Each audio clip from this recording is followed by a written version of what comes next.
Hey, everybody. So today we're going to talk about copyrights. A boring topic, but an important topic. A copyright is a registration that you file with the Copyright Office that proves ownership of your song, the lyrics, and the music. I wrote an article on my blog at industryreport.com about copyrights. I put the link below. So if you click on it, in case you miss anything that I'm saying here, you can go in and read the article. There's links in the article to the Copyright Office. I do these videos because I really want you guys to understand and learn the music industry, but I really don't expect you to get a full understanding of everything in a 6-minute video. So it would be extremely awesome, and a smart boo would go and do more research after watching these. Don't take what I'm saying as gospel. Go and do the research yourself. You may find something different or in addition to what I'm saying. So I definitely encourage you guys to go do the research. The Copyright Office is at copyright.gov, copyright.gov. That is the website for the Copyright Office. And what you do is you upload them or send by CD if you're old school, a copy of your song, and there's a fee for that. You pay for that. You pay $55 to upload a song, or if you're going to do it old school and mail it in, you're going to pay $85 to do it. So I suggest you upload. That copyright registration is the proof that you own your song. Now, you technically own the song as soon as you make it. You own the publishing to the song as soon as you write it, as soon as you put pen to paper, or as soon as if you type it into your phone or an iPad, however you write your song, technically as soon as you write it, you own the publishing. What a copyright is, it's the proof of ownership, and it goes on file with the date that you register it. It's the proof that you need if someone else comes along and steals your hook, or they steal a verse, or they just rip your whole song, or one day you're listening to the radio and you hear a song that has your beat to it and it's not your song, it's somebody else's. The copyright is the proof that you own that song. When I was coming up in the music industry, dinosaurs roamed the earth. When I was coming up in the music industry, there was a thing called a poor man's copyright. And a lot of artists, because they don't have a lot of funding, had this thing that they would do called the poor man's copyright. And they would take an envelope, they would address it to themselves, they would put their music inside, the CDs and the lyrics, typed out lyrics, into the envelope, and they would seal it, and then they would sign their name across the seal of the envelope, which proves that the envelope hasn't been opened when it's received, right? And they would mail it to themselves. And they would do this because in their mind, the postmark would prove the date of the song. And it makes perfectly logical sense. It was extremely inexpensive to do because it was the price of a stamp. And while it did prove the date that the song was written, if someone steals your song and uses it and you need to sue them because they've stolen your song, the poor man's copyright proves that it's your song, but it doesn't allow you the legal right to sue for damages. And if somebody is stealing your song, you absolutely want to sue for damages, right?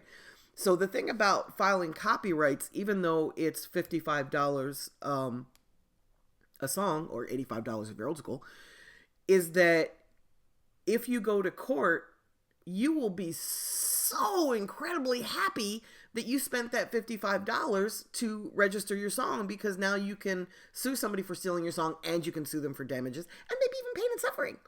So it's a great idea to copyright your song. Again, all of the information is below.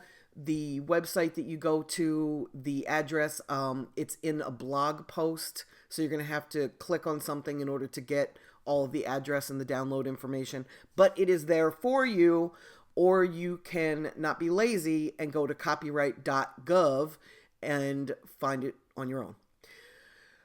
Okay, so I called the Copyright Office because I wanted to know if you have 20 songs, let's say, could you then copyright them all together so that you'd be spending $55 for one body of work instead of $55 for a song? And here's what they told me. And again, this is in the blog post below. The guy that I spoke with said that absolutely you could do that. They prefer if you do the songs individually, obviously because they're making money, but they prefer if you do the songs individually because it's just more accurate for them. It gives the name of the song, it lists the writers. But if you have a body of work that's all the same, meaning you wrote the lyrics and you produced it, so you made the beats and the song so that they can all be copyrighted the same, they're all similar, right? Then you can copyright them all together. Again, if you have a song where you are the rapper and you have one producer that did all of the beats on all of the songs, you can absolutely copyright them all together. This is not the preferred way to do it, but this is the way to do it if you don't have a lot of money and you're a new artist. My suggestion would be and I'm going to explain how to do it in a second. My suggestion would be if you are putting out music and making money with that music, that you individually copyright those songs. If you are recording songs and you're not quite sure which ones you're going to use commercially yet, which ones you're going to put out, I would suggest that you bundle them together and copyright them so that at least they're protected. And the way that you do that, and again, it has to be the same artist and the same producer on all of the songs that you're copywriting. So if you've got 10 songs with one producer and 5 songs with another producer, then you're going to need to do 2 bulk copyrights.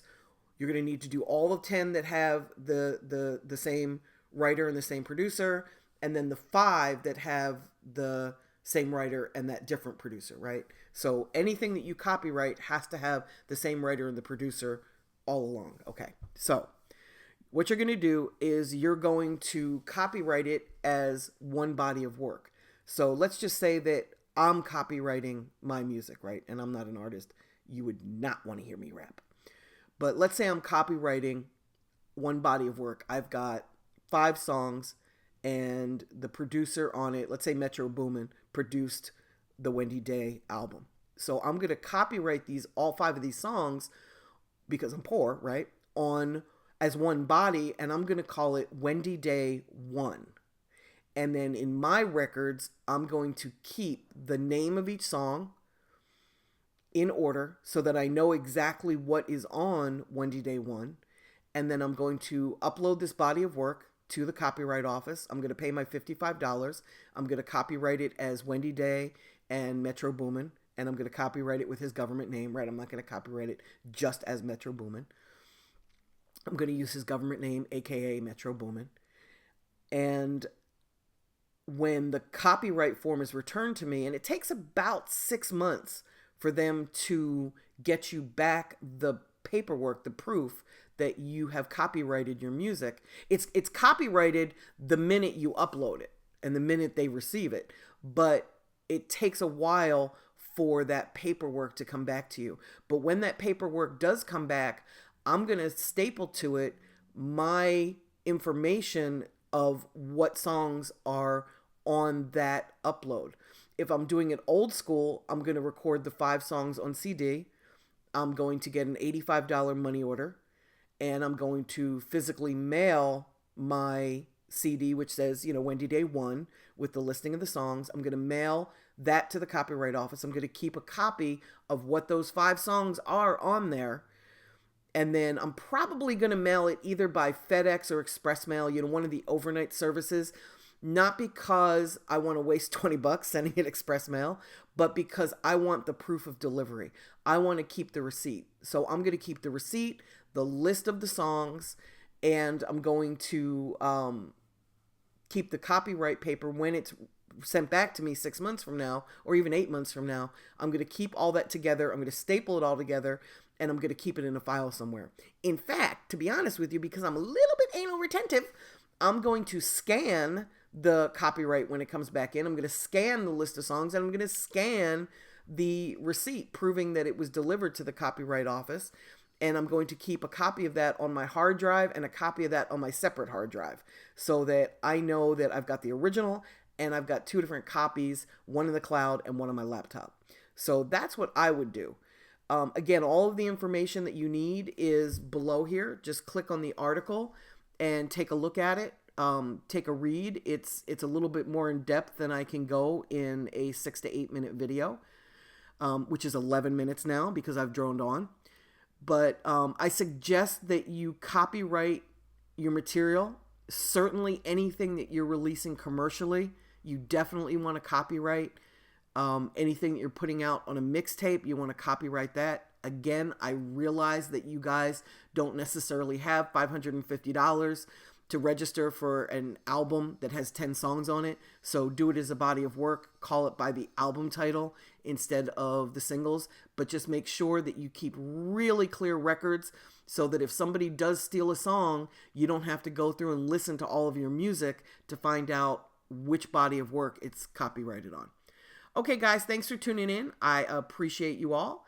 Have a great day. And I'm posting these every Monday, Wednesday, and Friday. Take care. Peace.